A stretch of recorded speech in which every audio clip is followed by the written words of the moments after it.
Ebola Chrono avec Korkaba.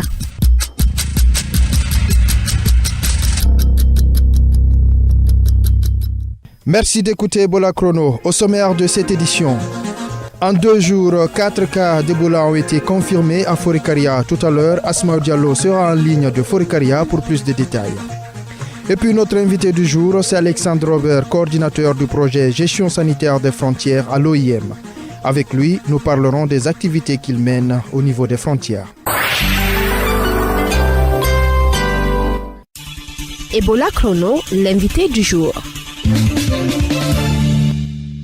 En cette période d'épidémie d'Ebola, le mouvement des personnes d'une zone active doit faire l'objet de contrôle.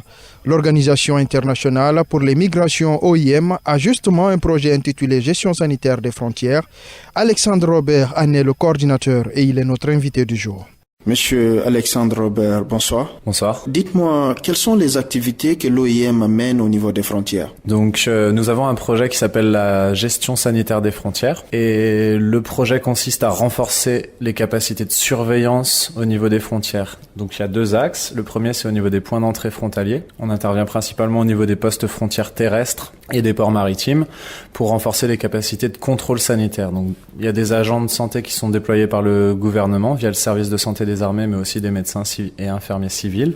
Nous venons pour renforcer ce dispositif d'un point de vue logistique et nous déployons aussi des agents de suivi du flux migratoire pour avoir des statistiques sur les mouvements transfrontaliers. L'autre axe du projet est plus axé sur le travail avec les communautés et les postes de santé frontaliers. Est-ce que vous êtes déployé au niveau de toutes les frontières ou bien vous êtes dans un endroit précis? Pour la Guinée principalement, on intervient en priorité sur Forikaria qui était une des principales zones affectées ces derniers mois. Ensuite, nous intervenons aussi au niveau de plusieurs ports sur la côte qui ont été identifiés par la préfecture maritime comme les points les plus importants. Nous avons des activités aussi depuis le début de l'année à la frontière Mali-Guinée. En parlant de Forikaria, qu'est-ce que vous faites actuellement au niveau de Forikaria, à la frontière à Pamalap? On a nos agents et on supporte déjà 3 points de contrôle sanitaire au niveau de postes frontaliers. En plus de ça, on travaille avec la plateforme des partenaires au niveau de Forikaria où il y a eu des mobilisateurs sociaux, les MOSO, qui ont été déployés et qui font la surveillance, d'abord l'engagement communautaire, ensuite la surveillance à base communautaire dans ces villages. Et nous avons 14 MOSO qui sont autour de ces points de contrôle sanitaire qui sont à Daragbe, Pamelap et à Laya, près de Moussaïa. Vous exercez au niveau des points d'entrée qui sont légaux, mais il y a aussi des points d'entrée illégaux. Est-ce qu'il y a des activités qui sont menées au niveau de ces points-là aussi? C'est toute la difficulté du contrôle frontalier. En effet, beaucoup de gens contournent ces points officiels.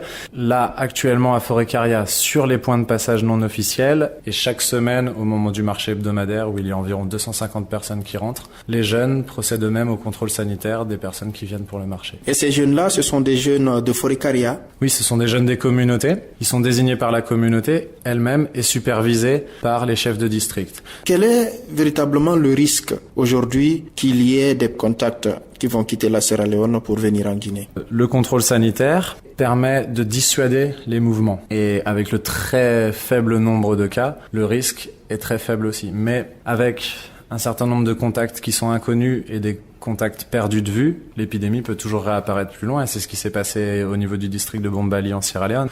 Monsieur Robert, merci. Merci. C'était Alexandre Robert, coordinateur du projet Gestion sanitaire des frontières à l'OIM. C'est la fin de cette émission Ebola Chrono. Afiou Amata a assuré la rédaction en chef, à la technique Mamadou Kone assisté de cabinet Sano et ici au micro Korkaba. Merci de votre attention.